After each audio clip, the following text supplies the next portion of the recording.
Chapter 7. This book's kind of boring. Mr. Golyakin recovered a little on the stairs at the entrance to his flat. "Oh, what a muttonhead I am," he mentally cursed himself. "So where am I taking him? I'm putting my own head in a noose. What will Petrushka think when he sees us together? What will that rogue dare to think now? He's suspicious, but it was too late for regrets." Mr. Golyakin knocked the door open and Petrushka started helping master and guest off with their coats. Mr. Golyakin took a brief look, just a fleeting glance at Petrushka, trying to read his expression and guess what he was thinking, but to his extreme astonishment, he saw that his servant was far from being surprised and on the contrary seemed to be expecting something of the kind. Of course, he too was scowling now, squinting sideways and apparently ready to bite someone's head off. Has someone cast a spell over everyone today, wondered our hero. Has some demon been doing the rounds? Something certainly very out of the ordinary has gotten to everyone today. Hell, it's real torment that's reflecting and weighing everything up. Mr. Golyakin led his guest into the room and humbly invited him to sit down. The guest was evidently deeply embarrassed and terribly shy. Meekly he followed his host's every movement, caught his every glance as he apparently tried to deduce his thoughts from them.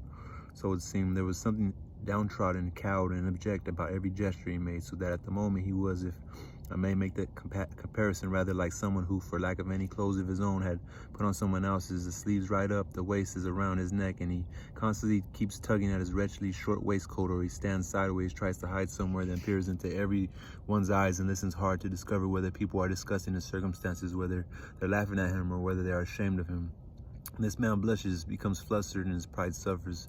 Mr. Golyakin put his hat on the windowsill. A clumsy movement sent it flying on the floor. His guest immediately rushed to pick it up, brushed all the dust off, and carefully restored it to the same spot, putting his own on the floor beside a chair on the edge of which he meekly perched. This trivial incident opened Mr. Golyakin's eyes a little, and he realized his guest was in dire stares, so that, therefore, he didn't bother any more as to how to start with his guest, leaving all that as was proper to him. But for his part, his guest didn't make a start either, whether from shyness or embarrassment or simply because he was politely waiting for his host to begin. It was hard to determine. Just then, Petrushka entered, stopped in the doorway, and staring in the completely opposite direction to that where his master and his guest were sitting. "Shall I bring dinner for two?" he asked in a casual, rather husky voice. "Sigh, I don't know. Yes, bring dinner for two, old chap." Petrushka went out. Mr. Golyakin glanced at his guest, who blushed to the roots of his hair. Mr. Golyakin was a kind person, and therefore, out of the goodness of his heart, he immediately formulated a theory. He's a poor man, he thought, and he's been at his new job only one day. He's probably suffered in his time. Perhaps all he possesses is a decent soup, has nothing left to feed himself on. How downtrodden he looks. Well, never mind. In some ways, it's better like that.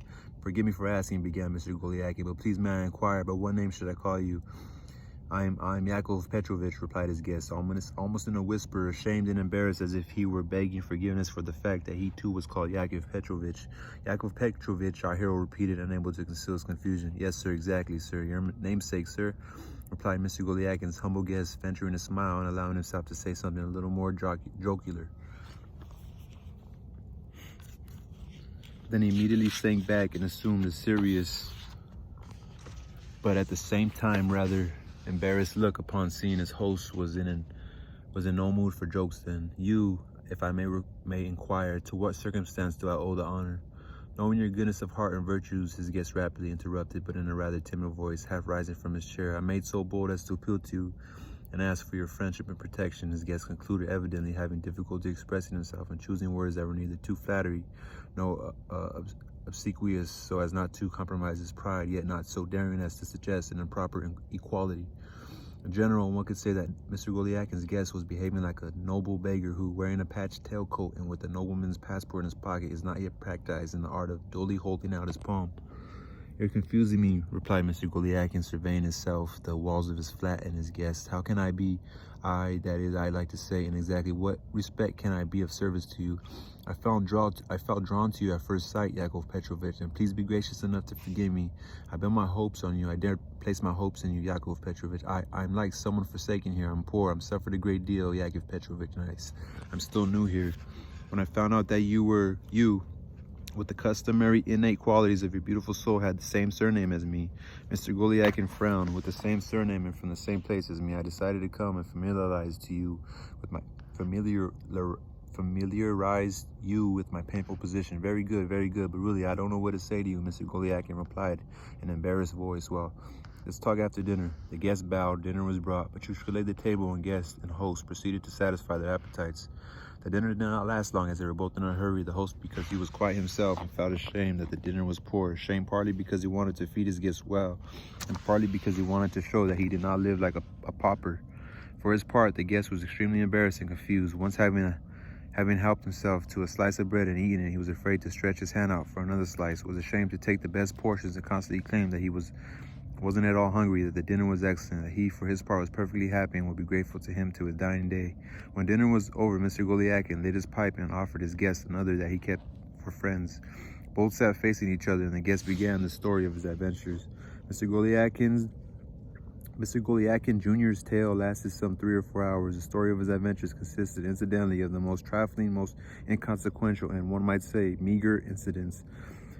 It told of service in some provincial law courts, of prosecutors, lawyers, and court precedents, of office intrigues, of a sudden change of superiors. It told of how Mr. Golyakin Jr. had suffered through no fault of his own, of his aged aunt, Pelageya Semyonova, of how, in consequence of various intrigues initiated by his enemies, he had lost his position, had walked to St. Petersburg, of his life of drudgery and misery here in St. Petersburg, of his lengthy and fruitless search for a job, of how he had run through all his money, spending his last kopeck to live from hand to mouth, of how he had virtually lived out on the street, eaten stale bread washed down with his tears, and had slept on the bare floorboards, and finally how some kind person had gone to a lot of trouble on his behalf, giving him a letter of introduction, and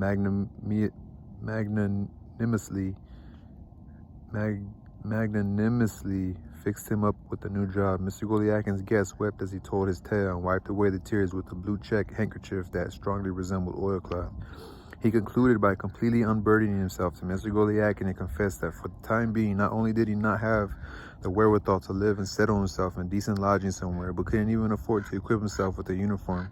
He added that he couldn't even scrape enough money together for a pair of rotten old boots, and that his uniform coat had been borrowed from someone for a short time. Mr. Golyakin became quite emotional and was genuinely touched. Moreover, despite the utter triviality of his guest's story, every word of it fell in his heart like manna from heaven. The fact was, Mr. Golyakin had shed his last doubts, allowing his heart to feel joyous and free, and finally he mentally branded himself a fool. It was also natural, and was there any reason to distress himself so, to press panic buttons? Yes, to be sure, there was in fact that one very ticklish matter, but it wasn't too calamitous. It couldn't tarnish a man's reputation, damage his pride, or ruin his career when you were innocent and where nature herself had taken a hand in matters. Besides, his guest was asking for protection, had wept and accused fate, had appeared so artless, so lacking in malice or cunning, so pitiful and insignificant, and apparently he too was perhaps ashamed now, although possibly in another respect by the strange resemblance of his face to the host. His conduct was proper in the highest degree, his only concern to please his host, and he looked like a man tormented by pangs of conscience and conscious of his guilt before another person. If, for instance, the discussion turned on some doubtful point, the guest immediately concurred with Golyakin's opinion. If, for instance, he mistakenly advanced an opinion contrary to Golyakin's and noticed his slip, he would waste no time correcting what he said, would explain to himself, and immediately give him to understand that he held the same views as his host, that he thought like him and looked upon everything in exactly the same way. In brief, the guest made every conceivable effort to win Mr. Golyakin over, so that the latter finally decided that he must be a most amiable person in all respects. Meanwhile, tea was served. It was after 8. Mr. Golyakin was in excellent spirits. He cheered up, relaxed, let himself go a little, and then he finally embarked on the liveliest and most entertaining conversation with his guest. At times, when in a cheerful mood, Mr. Golyakin was fond of relating interesting items of news. So it was now. He told his guests a great deal about the capital, its amusements and beauties, its theaters and clubs, about Brilov's latest painting, of the 2 Englishmen who traveled to St. Petersburg expressly to take a look at the wrought iron railings of the summer gardens, and then went straight home again, about his work, about Osovy Ivanovich and Andrei Filipovich, about how Russia was approaching perfection hourly, how belles lettres were flourishing. He related an anecdote he had recently read about in the Northern Bee concerning an extraordinary powerful constricting snake in India, and lastly about Baron Brownbills, and so on and so on. In brief, Mr. Golyakin was perfectly satisfied, firstly because his mind was completely at ease, secondly because, far from fearing his enemies, he was even now prepared to challenge all of them to a decisive showdown, thirdly because he himself was giving someone protection in his own right and doing a good deed.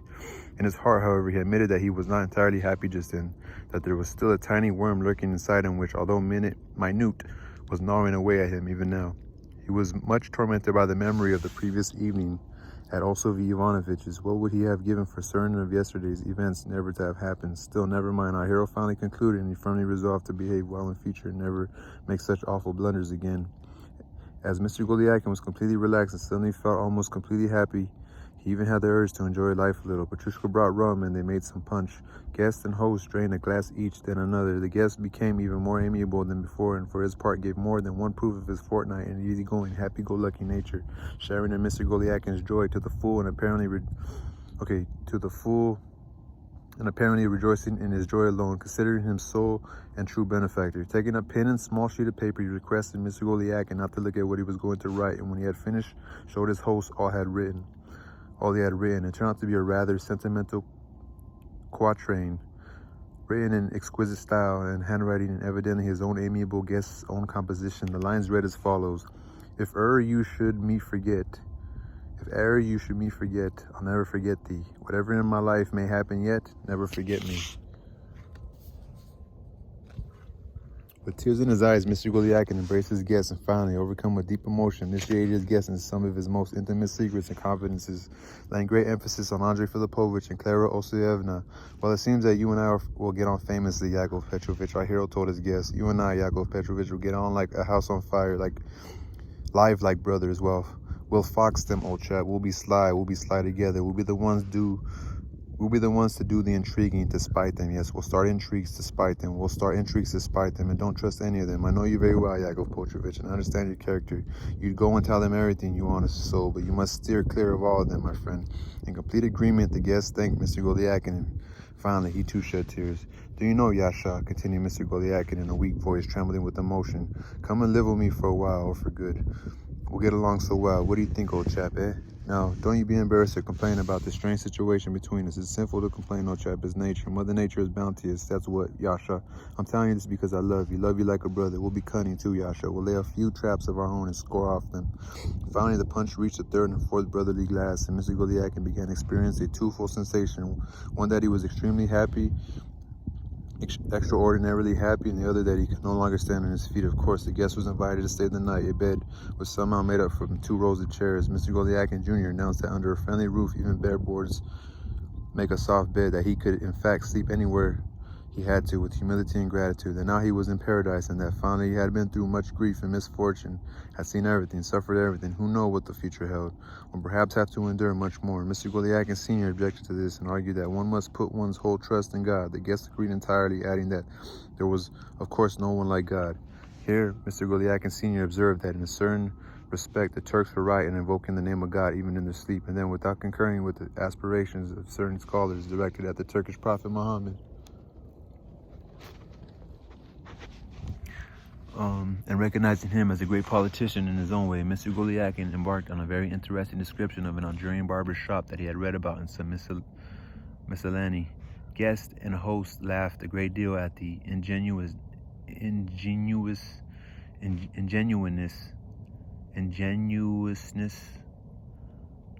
of the Turks, but they could not help being duly amazed at their opium-induced fanaticism. At length, the guest started undressing, and Mr. Golyakin, partly because in the goodness of his heart he thought that his guest probably didn't have a decent shirt, vanished behind the partition to avoid embarrassing someone who had already suffered enough, and partly to reassure himself as far as possible about Petrushka, to sound him out, to cheer him up if he could, and be nice to the man so that everyone would be happy and that there should be no ill feeling. Petrushka, it must be said, still somewhat embarrassed Mr. Golyakin. You go to bed now, Petrushka, Mr. Golyakin said gently as he went into his servant's quarters. You go to bed now and wake me up tomorrow at 8. Do you understand, Petrushka? Mr. Golyakin spoke unusually gently and kindly, but Petrushka remained silent. Just then he happened to be fussing around his bed, and he didn't even turn to face his master, which he ought to have done, if only out of respect. Did you hear, Petrushka? Continued Mr. Golyakin. Go to bed now and wake me up tomorrow at 8. Got it? Well, of course, I'll remember. What's the problem? Petrushka grumbled to himself. All right then, Petrushka, I only mentioned it to make you feel happy and relaxed too. We're all happy now, so I want you to be happy and relaxed as well. Now I wish you good night, Petrushka. Sleep, Petrushka, get some sleep. We all have work to do, and don't start thinking things, old chap. Mr. Golyakin was about to go on, but stopped. Isn't that a bit too much, he wondered. Haven't I gone too far? It's always the same with me, always overdoing things.